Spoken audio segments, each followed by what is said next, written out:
Conectados, seguimos desde el Season, seguimos desde el Casino Magic. En este caso hablamos de política y ahora hablamos con el economista Pablo Guido. Pablo, placer tenerte hoy aquí presente aquí en el Season. Bueno, muchas gracias, Matías. Felicitaciones por esta nueva etapa tuya y un placer estar acá en el programa de nuevo. Bueno, vamos a arrancar con todo porque la verdad que tengo millones de preguntas. La gente de economía es de lo que más quiere saber, sobre todo la economía cotidiana. Pero primero que nada, se está hablando mucho de crisis hídrica y bueno, cómo puede llegar a afectar desde muchos aspectos, pero quiero saber si desde lo económico también puede llegar a afectar. Bueno, sí, porque el recurso hídrico en esta provincia tiene usos económicos, tanto para la industria hidrocarburífera, como para el riego, como para el consumo de la gente, para la actividad frutícola, agropecuaria en general. Por lo tanto, si vos tenés un recurso que se te hace más escaso, ¿sí? Tenés un problema. O sea, tenés que volver a reasignar esos recursos de una manera que, digamos, a las actividades que sean más valiosas, primero y después las otras, ¿sí? Supongo que lo más valioso va a ser el consumo humano de las personas y después se reasignarán cupos a las diferentes actividades. Bueno, pero se va a ver resentido de alguna manera y es lo que todos más o menos venían especulando. Y otra cosa que sí molesta al bolsillo, por lo menos preocupa al bolsillo, digo, se habla de que, por lo menos en los últimos matutinos, récord de producción de barriles de petróleo. Pero, ¿por qué la gente no lo ve en el bolsillo eso? No sería la misma situación en la provincia si no tuviéramos ese récord de producción. Es decir, no es que...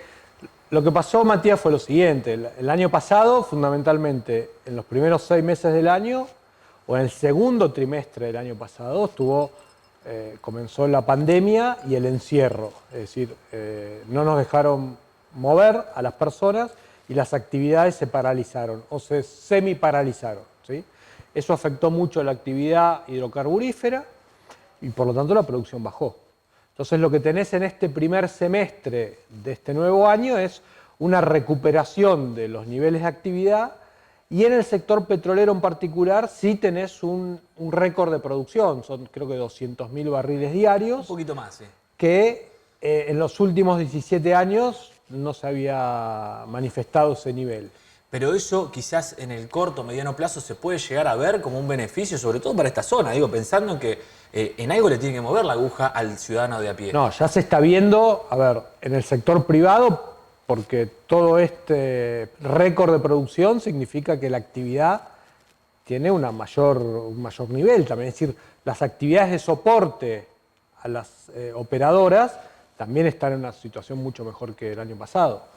Y por otro lado, en el sector público estás observando una fuerte recuperación de las regalías, ¿sí?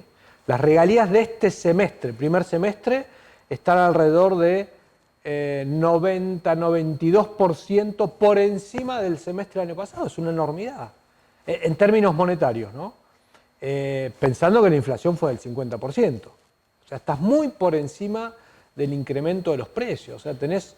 el Estado neuquino está entre... Hay 3 principales ingresos del Estado provincial neuquino. Las regalías, la coparticipación federal de impuestos, es decir, lo que se recauda a nivel de impuestos nacionales se distribuye a las provincias.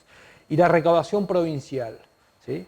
Si sumás esos 3 ingresos, en estos primeros 6 meses tenés 41 mil millones de pesos más que el año pasado, es un 70% más. Es decir, son casi 7 mil millones de pesos más por mes que el año pasado. En ese contexto, y una que no tiene que ver con la economía cotidiana, pero sí por periodista te pregunto, ¿es necesario el endeudamiento que ya se pidió en legislatura? Bueno, vamos a ver qué pasa el 31 de diciembre. Es decir, pero si esta tendencia de incremento tan grande de recursos para la provincia se mantuviera en los próximos 5 meses que quedan, me parece que no, salvo que haya una explosión de gasto público, creo que no va a ser necesario tomar nuevo endeudamiento. O sea, este pedido, el último pedido de endeudamiento que solicitó el Poder Ejecutivo, creo que no se va a utilizar. Bien, ya me lo anotás, Jorgito, ese como título acá, porque me gustó. Pero bueno, continuamos. Ahora sí, algo del bolsillo cotidiano, inflación, esta bendita inflación. Escuché por ahí, leí por ahí que habías dicho que Argentina tenía esa enfermedad de inflación y que es de los países que más se nota. Bueno, Neuquén no es ajeno a eso, los salarios van creciendo quizás, pero no tanto como la inflación. ¿Cómo se sale de eso?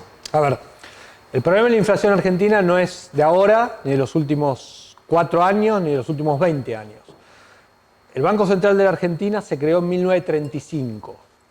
Tuvo una performance más o menos civilizada en los primeros 10 años y desde el 46, del año 46-47 del siglo pasado hasta ahora la inflación promedio por año ha sido un poco más alta del 50%, 53%, que es una enormidad. Es decir, vos lo comparás, bueno, ¿cuál es la mejor moneda del mundo hoy? El dólar. ¿Cuál ha sido la inflación del dólar desde que se creó el Banco Central de Estados Unidos en 1913? 3% anual. Pero bueno, esa es la mejor moneda del mundo. Si te comparás con otros países, por ejemplo, países de la región, Matías, en los últimos 20 años, desde el inicio de este siglo hasta ahora, la inflación promedio en la Argentina fue del 25%, anual. ¿Sí? En Latinoamérica, sacando Venezuela es un desastre, un colapso en todo sentido, también en materia monetaria. Pero el peor país en materia inflacionaria ha sido, después de Venezuela y Argentina, Haití, que tuvo en estos últimos 20 años una inflación del 13% promedio anual. Después tenés Uruguay, que tuvo una barbaridad para los estándares de ellos, 9%. O sea, la mayoría de los países latinoamericanos estuvieron los últimos 20 años con inflación de menos del 5% por año. Y a ver, quizás para que lo entiendan todos, lo entendamos todos, ¿no? ¿Por qué Argentina tiene esa cosa que lo hace caer en una inflación tan brutal que otros países, vecinos incluso, no le llegan ni siquiera a esos números? Bueno, a ver, la ciencia económica hace muchos siglos te diría que tiene resuelto este problema en términos de cuáles son las causas de la inflación. Hay algunos terraplanistas, como les llamo yo, económicos, que creen que la inflación tiene otros motivos.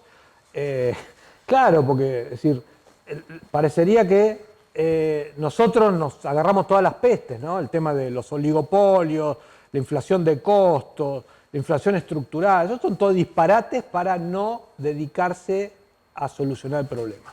¿Sí?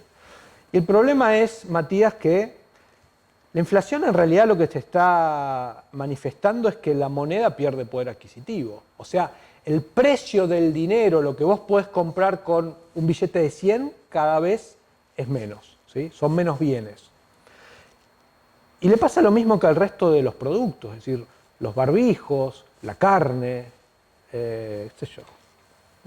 los remedios, varían su precio en función de lo que se va variando la oferta y la demanda de esos productos. ¿Sí?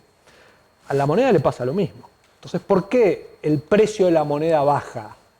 Y en Argentina baja de una manera fenomenal, como vimos. Porque la oferta monetaria, lo que produce el Banco Central, aumenta a mayor ritmo de lo que la gente, de la demanda de dinero. ¿Se entiende? Entonces, tenés un desequilibrio muy grande. Vos imprimís un 50% de billetes por año de más y la gente solo te acepta un 1 o 2% de ese incremento, que es lo que la gente demanda, más o menos, de mejora de la demanda de dinero. Ahora, perfecto. ¿Va a tener solución ese problema en Argentina con los terraplanistas o como le quieras llamar que tenemos de políticos? Bueno, es un buen punto, porque en los últimos 75 años, Matías, el único momento donde se solucionó este problema fueron 91 en adelante. Entre el 93 y el 2001, que la inflación fue del menos del 1% promedio. ¿Por qué sucedió esto? Porque en el 89 y en el 90 hubo dos hiperinflaciones que lo que generaron es que la gente prácticamente dejara de demandar en aquel momento australes, que era nuestra moneda. Entonces, la dirigencia política, los políticos se dieron cuenta que la única manera de que la gente siguiera demandando la moneda local era llevar a cabo una convertibilidad. ¿Sí? Sí. O sea, la gente no es que se sentó arriba de un banquito o votó que se implementara la convertibilidad. La convertibilidad fue la última instancia que tuvo la dirigencia política para que la gente siguiera aceptando pesos. Tenemos unos últimos minutos y quiero ir a la parte justamente esta, ¿no? De dolarizar la economía. Se está hablando de dolarizar la economía. ¿Se va a dolarizar la economía en Argentina? Ya tuvimos una dolarización, de hecho, no legal, en el 89, 90, 91. ¿Sí? Por eso vino la convertibilidad, para evitar la dolarización. Si vos me preguntás cuáles serían las opciones para reducir o eliminar la inflación, la dolarización es una de las opciones. Pasó en El Salvador, en Ecuador, en Panamá. En Europa pasó algo parecido, porque no es que se dolarizaron las economías, sino que se eurizaron, ¿no? Sí. Hay 12, 14 países de Europa que eliminaron sus monedas locales y aceptaron el euro. Esa es una alternativa, dolarizar. La otra alternativa es, que creo que es la más viable para la Argentina, es permitir que haya competencia de monedas. ¿Y por qué esto creo que es lo más viable? Y probablemente haría que el peso se fortaleciera, porque vos cuando competís con alguien, o mejorás o desapareces. ¿Sí? Ya tenemos que ir cerrando, pero una bien cortita. ¿A cuánto se va a ir el dólar a fin de año? Que lo están pidiendo esa pregunta de allá afuera de cámara y también lo quiere saber la gente. No tengo la menor idea. Lo que yo sé es lo siguiente, Matías. En los primeros 6 meses de este año, el Banco Central emitía 1.800 millones de pesos para financiar el gasto público. Julio y los 15 primeros días de agosto está emitiendo por día 8.000 millones, 4 veces más. Entonces tenés una mayor cantidad de pesos contra una menor cantidad de dólares. Entonces vos vas a hacer la cuenta. Bueno, hacemos la cuenta en casa. Mil gracias por haber venido, Pablo Guido, por estar presente hoy aquí en Enfocado. ¿Sí? No, muchas gracias, Matías, por la charla y un placer estar acá. Bueno, con esto cerramos. Información, títulos para todos los gustos, política en el primer bloque, economía en el segundo. Nos encontramos miércoles que viene, 22:30, aquí en Somos el Valle con Enfocados TV.